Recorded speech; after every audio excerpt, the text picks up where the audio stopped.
जब किसी पति को अपनी पत्नी पर संदेह हो जाता कि ये गलत है तो उसके प्रति प्रेम घटना शुरू हो जाता है। धीरे धीरे मन उससे दूर होने लगा। इसलिए हर स्त्री को संदेह वाले काम भी नहीं करना चाहिए। संदेह और विश्वास दोनों सगे भाई है। सुख और दुख ये भी दोनों सगे भाई है। और जहाँ संदेह रहता वहाँ विश्वास विदा हो जाता है, और जहाँ विश्वास जन्म लेता है वहाँ संदेह विदा हो जाता है। जहाँ दुख आता है वहाँ सुख, और जब सुख आता है तो दुख खत्म हो जाता है। दिन होता है, रात का अंधेरा खत्म हो जाता है। रात आती है तो उजाला खत्म हो जाता है। दिन में रात नहीं हो सकती है, रात में दिन नहीं हो सकता है। याद रखना, विश्वास के बिना जीवन बिखर जाता है। रिश्तों का प्राण विश्वास है। विश्वास गए कि रिश्ते चले गए। विश्वास टूट गया तो समझो रिश्ता भी टूट गया। भरोसा जिंदगी का आधार है। जहाँ भरोसा ही नहीं है वहाँ जिंदगी का प्लेटफार्म ही खिसक गया है। जिस स्त्री को अपने पति के ऊपर संदेह हो गया, पत्नी भी सुखी नहीं रहेगी, और पति को वह प्रेम अब नहीं मिलेगा जो पहले मिलता था। विश्वास प्रेम का हकदार है, और जहाँ संदेह खड़ा हो जाता है प्रेम पूंछ दबाकर दूर भाग जाता है। इसलिए भाई भाई के बीच में भी विश्वास की जरूरत है। विश्वास प्रेम को जीवित करता है, प्रेम को विकसित करता है, प्रेम को प्रफुल्लित करता है। कई बार तुम्हें अपने मित्र पर जब तक विश्वास था तब तक तुम उससे बहुत प्रेम करते थे, लेकिन विश्वासघात होने के बाद मित्र के ऊपर संदेह पैदा हो गया, तब से तुमने अपने मित्र से प्रेम भी कम करना शुरू कर दिया है। विश्वास की मृत्यु होते ही प्रेम की भी मृत्यु हो जाती है, और जहाँ प्रेम नहीं है वहाँ जिंदगी बोझा बन जाती है, रिश्ते भी बोझा बन जाते हैं। फिर रिश्तों को ढोना शेष रह जाता है। और कितने लोग अपनी जिंदगी में रिश्तों को ढो रहे हैं, ऐसे ढो रहे हैं कैसे, जैसे लोग बोरा ढोते हैं। गर्दन तो टूट गई लेकिन ढो दिया। रिश्ते विश्वास के बिना भार बन जाते हैं, और जहां विश्वास पूर्णता को प्राप्त करता है रिश्ते गले का हार बन जाते हैं। रिश्ते गले का हार बन जाते हैं।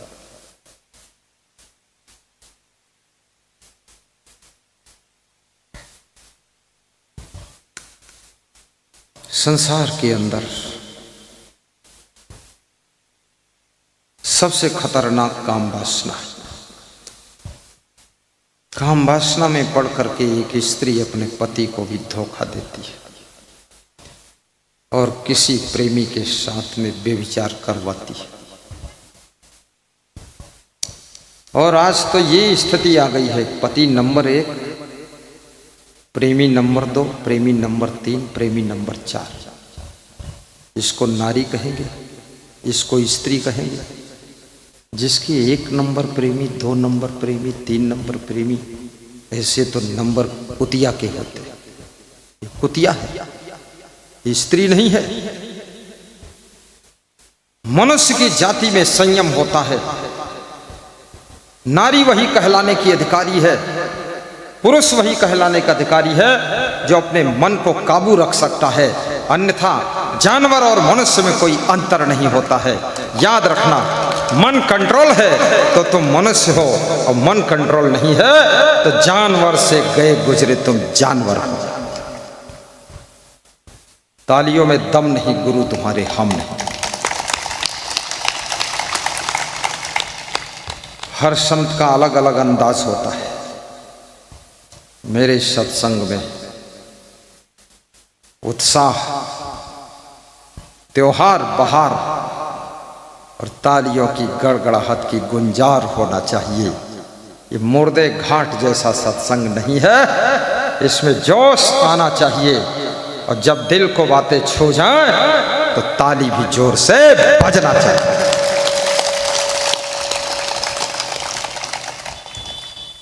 अब लगा है कि तुम जिंदा बैठे हो, मुझे लगता था तुम अधमरे हो गए। सत्संग समाप्त करूंगा तब तक तुम भी समाप्त हो जाओ।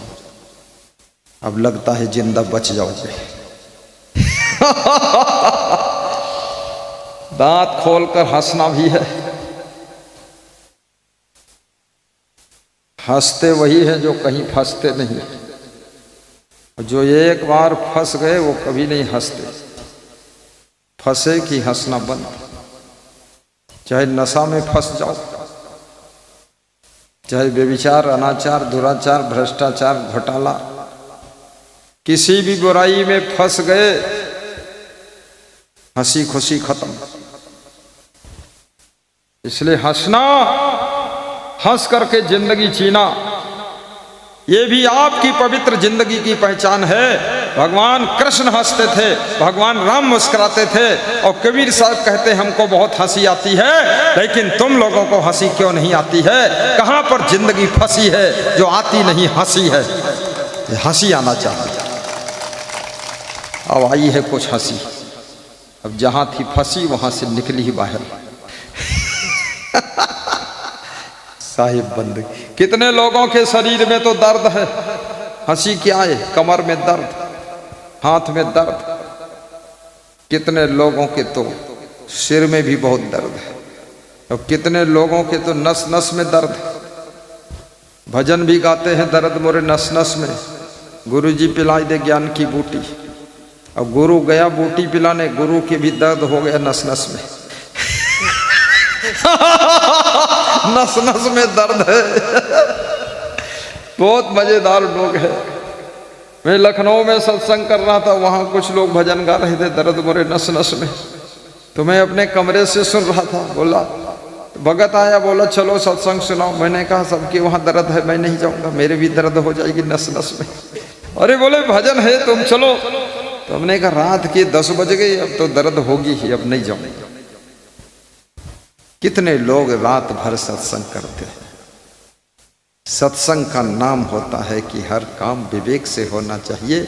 रात भर नगाड़ा पीट रहे हैं, ये कोई सत्संग है? आधे सो रहे हैं, आधे चोरी कर रहे हैं, और रात में सत्संग चल रहा है। अरे छोड़ो, बंद करो सत्संग। 10 बजे रात के बाद बंद हो जाना चाहिए, पूरा सो जाइए। सोना भी सत्संग का परिणाम है। नींद आती कहाँ लोगों को? और नींद के समय नींद लीजिए, सत्संग के समय सत्संग सुनिए, भोजन के समय भोजन कीजिए, और हंसने के समय हंसिए भी। क्योंकि जिंदगी में अगर हंसी आ रही है तो समझ लो जिंदगी बढ़ रही है। और जो आदमी हंसता है वो बुद्धिमान हो जाता है, बुद्धि उसकी कुशाग्र होती। भगवान कृष्ण हंसते थे, कितना बुद्धिमान थे। 100 साल पुरानी बातें उनको याद रहती थी। और तुम टेंशन में बैठे रहते हो, तुमको कल की बात भी नहीं याद। अरे बात छोड़ो, तुम्हारे 6 बच्चे हैं, उनके नाम नहीं याद। अरे उनके नाम छोड़ो, कितने लोग इतने महामहिम हैं कि अपनी पत्नी के भी नाम नहीं याद। ऐसा दिमाग खत्म हो गया, खोपड़ी बची है, दिमाग खत्म। भारी टेंशन में रहते लोग। विश्वास रोपिणों, संशय सब जग खंडिया, संशय खंडे न कोई। हाँ, संशय खंडे सो जना, जो शब्द विवेकी होई। फिर से बोलो, संशय सब जग खंडिया, संशय खंडे न कोई। संशय खंडे सो जना, जो शब्द विवेकी होई।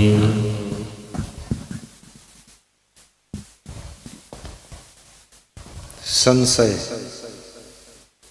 जिसको संदेह कहते हैं, संशय भ्रम संशय पूरे संसार के लोगों के सुख को संशय भ्रम ने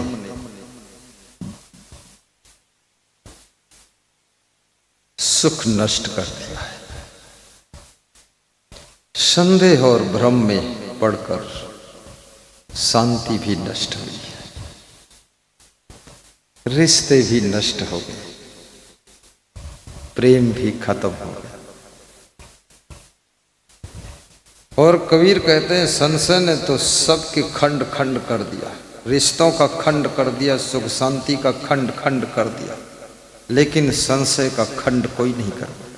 संशय को कोई मार नहीं सका, भ्रम संदेह को कोई खत्म नहीं कर सका, तो कौन खत्म कर सकता है? जो शब्द विवेकी हो, जो विवेकवान हो, जिसको विवेक जागृत करने वाले शब्द श्रवण करने को मिले हैं, जिसने विवेकपूर्ण शब्दों को सुना है, जिन शब्दों की शक्ति से विवेक जागृत होता है।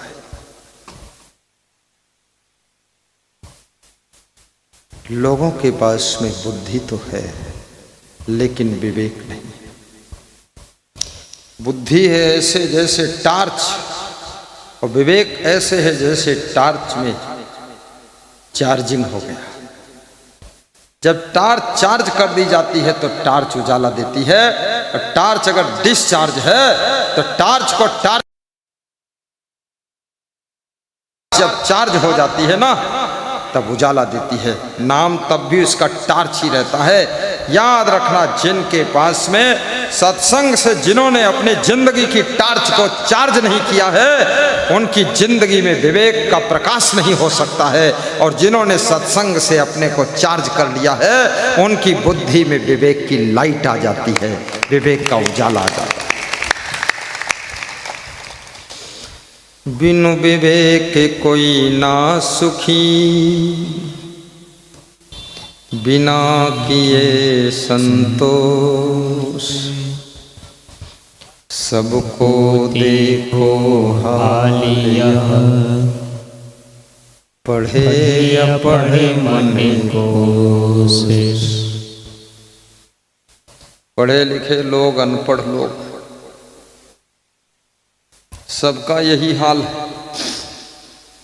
इंग्लिश पढ़े हैं और इंग्लिश बियर पी रहे हैं, बच्चों के अंडर बियर की चिंता नहीं, इंग्लिश बियर फट गई अंडर बियर। सत्संग कभी सुना नहीं, इंग्लिश बोल रहे हैं, आई एम गोइंग टू घटना पटना, और दूसरे की औरत को लिपटना, गोइंग टू पटना।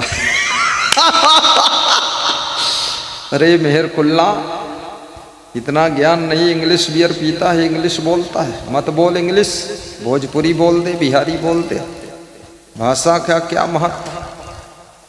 तेरे चरित्र अच्छे होने चाहिए।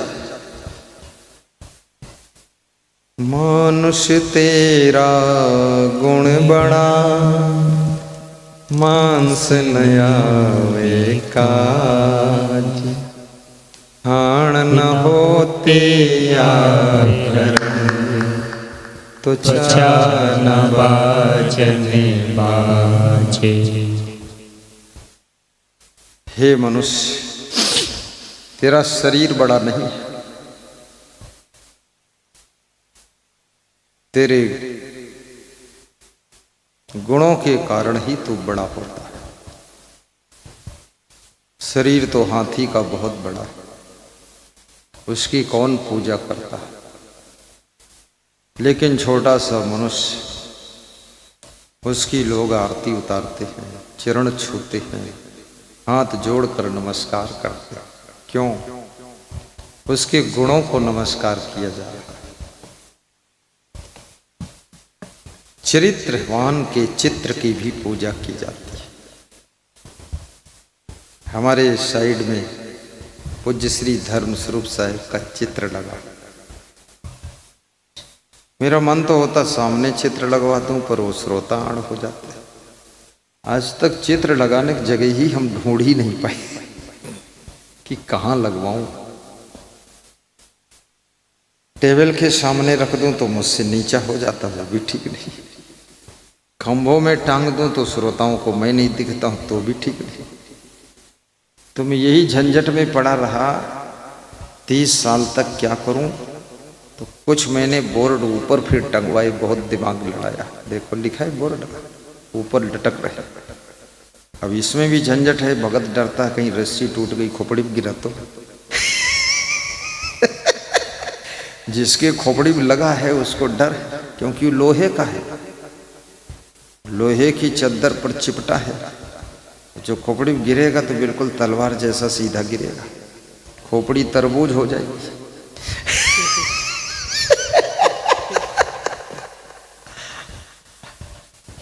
मेरा मन तो होता है सब जगह चित्र लगवा दूं, पर समझ में नहीं आता। चलो तुम्हारे दिल के अंदर गुरु भगवान की मूर्ति विराजमान है। मीराबाई कहती थी, बसो मेरे नैनन में नंद लाल, बसो मेरे नैनन में नंद लाल, मोहन मूरति सांवरी सूरती, नैना बने विशाल, बसो मेरे नैनन में नंद लाल, बसो मेरे नैनन में नंद लाल। बेगूसराय के महान भक्त श्री हीरालाल साहू से आज मोबाइल से बात हुई तो कह रहे थे, 2-3 दिनों से इच्छा थी बात करूं, संकोच लग रहा था कि आप बिजी रहते हैं, डिस्टर्ब ना हो। मिस कॉल आया था तो मैं लगाया, बहुत बात हुई। बोले मन में बसे हो, याद ही करता रहता।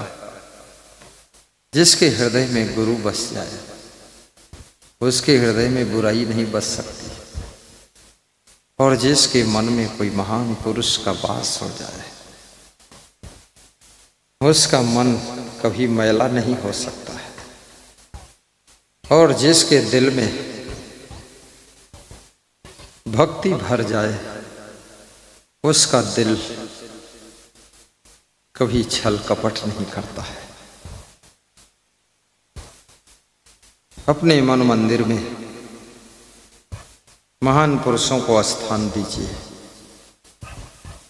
अगर कोई अधम आत्मा तुम्हारे मन में बस गई है तो उसको बाहर निकलने के लिए रास्ता दीजिए।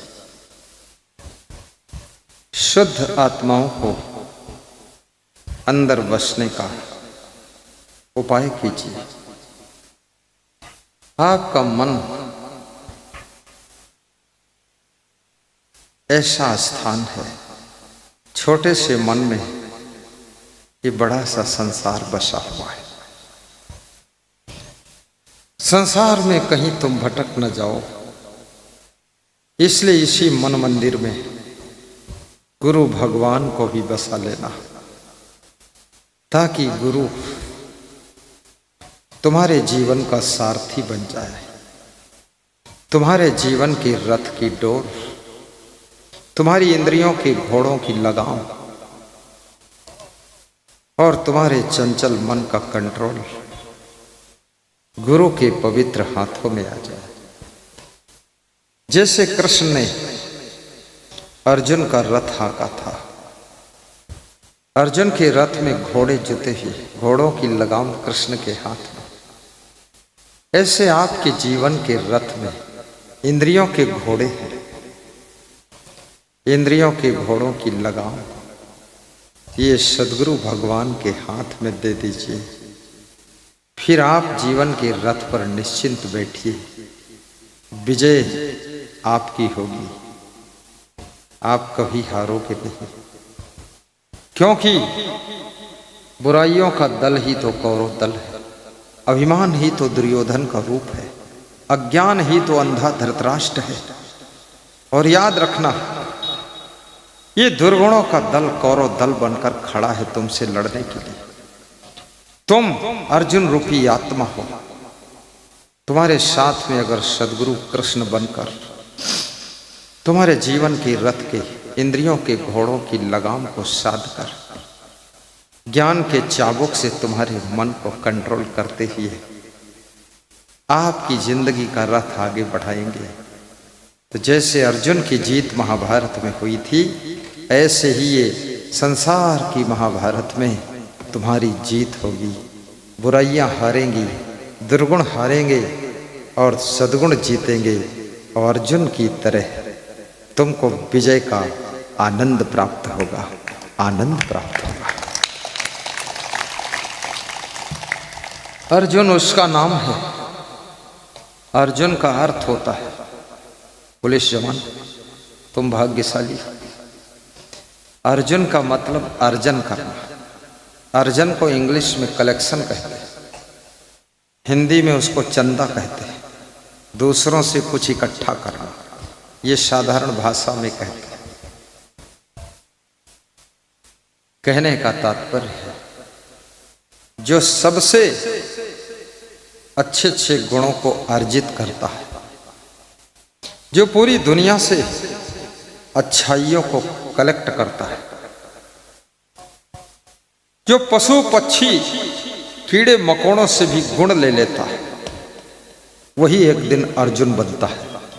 और जो अर्जुन बनता है, जगत की महाभारत में उसी की जीत होती है, दुर्योधन जैसे घमंडी लोगों की जीत नहीं होती है। इसलिए अर्जुन बनना, माताओं बहनों को भी अर्जुन बनना चाहिए, पुरुषों को भी अर्जुन बनना चाहिए। जहां जाइए वहां से कुछ गुण सीख करके लौटिए, तब अर्जुन बनोगे। और जिसमें गुण ही गुण होंगे, वो दुर्गुणों के दल पर विजय प्राप्त करेगा और वही जीत को हासिल करेगा।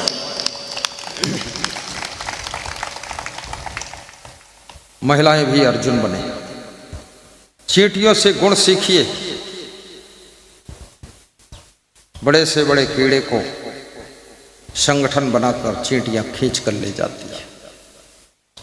धूल में पड़े हुए शक्कर के कण को ढूंढ करके चींटियां मुख में दबाकर उठा ले जाती हैं और अपने छोटे छोटे बच्चों के लिए अपने गड्ढे में जाकर के स्टॉक करती है।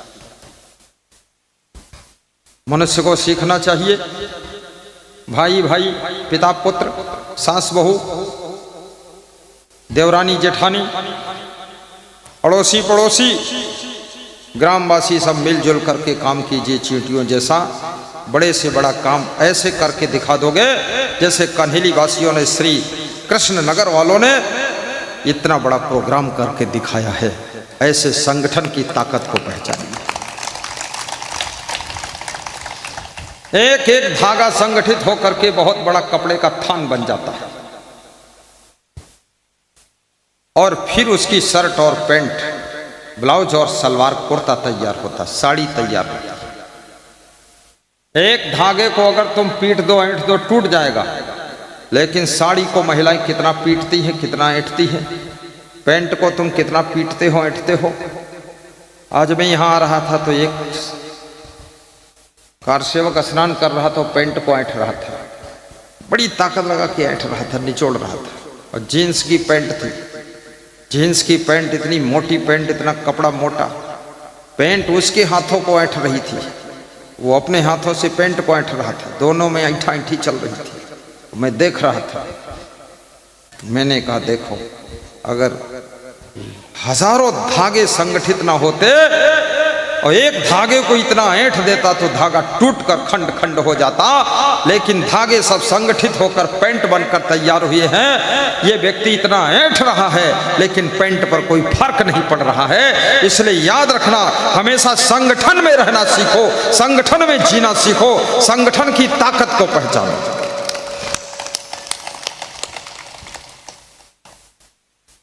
आजकल संगठन कमजोर होता जा रहा है। ज्यों हुई शादी तुरंत हुआ बंटवारा, सासू अलग, बहू अलग, जेठानी अलग, पठानी अलग, मोटानी अलग, छोटानी अलग, और ननद तो पहले से अलग, सब अलग थलग बिलग। जेठानी जेठ जैसे तप रही है, और देवरानी ऐसे तिरछी आंखों से जेठानी को देखती है कि दांव मिलेगा दोनों आंखें फोड़ दूंगी तेरी। इतना क्रोध, गुस्सा, ईर्ष्या, द्वेष, जलन, रिश्तों को भस्म कर डाला है लोगों ने ईर्ष्या और द्वेष में। क्रोध और गुस्सा की आग में रिश्तों का प्रेम जल करके राख हो गया। और याद रखना, जब रिश्तों का प्रेम खत्म हो जाता है तो रिश्ते राख हो जाते हैं, केवल ढोना शेष बचता है। और रिश्तों के बिना मनुष्य को आनंद भी नहीं आता है, इसलिए रिश्ता बनाना पड़ता है। सारा संसार रिश्ता से ही जुड़ा हुआ है। गुरु शिष्य का रिश्ता, भक्त भगवान का रिश्ता, डॉक्टर और मरीज का रिश्ता, ड्राइवर और सवारी का रिश्ता, ग्राहक और दुकानदार का रिश्ता, पति पत्नी का रिश्ता, बाप बेटे का रिश्ता, भाई बहन का रिश्ता, मौसी मौसा का रिश्ता, रिश्ता में रिश्ता, और रिश्ता नहीं तो फिर क्या खिस्ता। इसलिए रिश्ता बहुत बड़ी चीज है। आज यहां अगर हम तुम बैठे हुए हैं तो एक हमारे आपके बीच में सत्संग का रिश्ता है। नहीं, कौन आएगा? इतने लोग कहां आएंगे? बुला कर देख लो आप। और मैं भी नहीं आऊंगा इतनी दूर से। लेकिन रिश्ता हमेशा प्रेम के धागों से बंधा होता है, और प्रेम के धागे हमेशा कच्चे धागे होते हैं, नाजुक होते हैं। इसलिए प्रेम के कच्चे धागों को संभालने के लिए मैं निवेदन करूंगा, थोड़ा त्याग की आवश्यकता होती है, थोड़ा गम खाने की आवश्यकता होती है, थोड़ा सहन शक्ति की आवश्यकता होती है, थोड़ा मन मारने की आवश्यकता होती है। जो गम खा सकता है, जो सह सकता है, वही रिश्तों को जिंदा रख सकता है। जो गम नहीं खा सकता है वो रिश्तों की हत्या कर देता है। इसलिए गम खा लो। रिश्ता मिलता कहाँ है? जो तुमको पति मिला है ये तुम्हारे भाग्य से मिला है। ऐसा पति सबको मिलता नहीं है। यही पति तुम्हारे किस्मत में था, यही पत्नी तुम्हारी किस्मत में, यही सासू, यही बहू, और यही देवरानी जेठानी, और यही ननद, और यही गोतनी गोतना, ये सब यही थे। भगना भगनी, इन्हीं के रिश्तों को निभा लो। और तुम सोचो कोई नया आकाश से उतर के आएगा भगना? भगना नहीं आएगा, ऊपर से पुगना आएगा। कहाँ भगना आने वाला? तुम सोचो कोई ऐसी गोतनी मिले, गोता लगा दूं, गोतनी पोतनी कोई नहीं मिलेगी, यही गोतनी। मैं सोचो कोई और नया चेला ऐसा मिल जाए, कुछ नहीं मिलेगा। चेला जो मिला यही चेला। कौन मिलेगा चेला? चेला भी सोचे कोई बड़ा विलक्षण गुरु मिल जाए, गुरु कोई नहीं मिलेगा। गाय भैंस मिल जाएगी तेरे को। जो मिला है उसी को एडजस्ट करिए, उसी का सुधार करिए, उसी को आनंदित करिए, उसी को परमानंदित करिए, उसी में मिठास घोलिए, उसी में संशोधन करिए, उसी में आनंद बनाइए। याद रखना है कि हर व्यक्ति को पत्नी भी नहीं मिलती है। कितने लोग घूम रहे हैं, पत्नी को ऐसे ढूंढ रहे हैं। कैसे ढूंढ रहे हैं? जैसे ढूंढ रहे हैं पत्नी को ढूंढ रहे हैं कि मिल जाए तो शादी कर लूँगा, और कर लूँगा मैं, कर लूँगा। तो कोई बोला कि अगर कोई विधवा पत्नी मिल जाए, विधवा से भी कर लूँगा और सधवा से भी कर लूँगा, लेकिन मैं तो कर लूँगा, मिल जाए तो शादी कर लूँगा। मिल ही नहीं रही पत्नी, और तुमको जो पत्नी मिली है उसको शाम दो शाम, हर सुबह शाम उसको ठोकते रहते हो। अरे ये ठोकने के लिए नहीं मर जाएगी निखट्टू राम। कितने लोगों ने पत्नी को बहुत मारा, मर गई बेचारी। पत्नियां वैसे भी कमजोर होती हैं, पतियों का शरीर बड़ा कठोर होता है। पति लोगों का हाथ भी जैसे लोहे का हाथ, मार दे मुक्का तो रीढ़ टूट जाए पत्नी की, मारना नहीं। और पति भी तुमको मिला है, ये भाग्य से मिला है, नहीं तो पति भी मिलने वाला नहीं है। ये भी याद रखना, पति को सताना मत, दुखाना मत, परेशान मत करना। ये पति कोई साधारण पति नहीं है। यही पति तुम्हारी किस्मत में था तो मिल गया तो मिल गया। अगर इस पति को तुम नहीं संभाल सकी, ये पति कहीं भाग गया, हरिद्वार में गंगा किनारे बैठकर माला पहनकर भजन करने लगा, तो पति नहीं मिलेगा, आप समझ लेना सब दुर्गति हो जाएगी। इसलिए अपने अपने पतियों को भी संभालिए, रिश्तों को संभालिए, अपने माँ बाप को संभालिए। बिना वेतन के द्वारपाल है माँ बाप, गेट पर बैठे रहते हैं, सबका हालचाल लेते रहते हैं, कुत्ते बिल्ली चोरों से दरवाज़ा बचाते रहते हैं। ऐसे माँ बाप के सुबह शाम पैर छू लो, एक रोटी खा लेंगे और उनका गुणगान करो, और बिना वेतन के 24 घंटे काम करेंगे। माँ बाप से भी काम ले लीजिए, मुस्कुरा कर उनका सम्मान कर दीजिए, धन्यवाद दे दीजिए।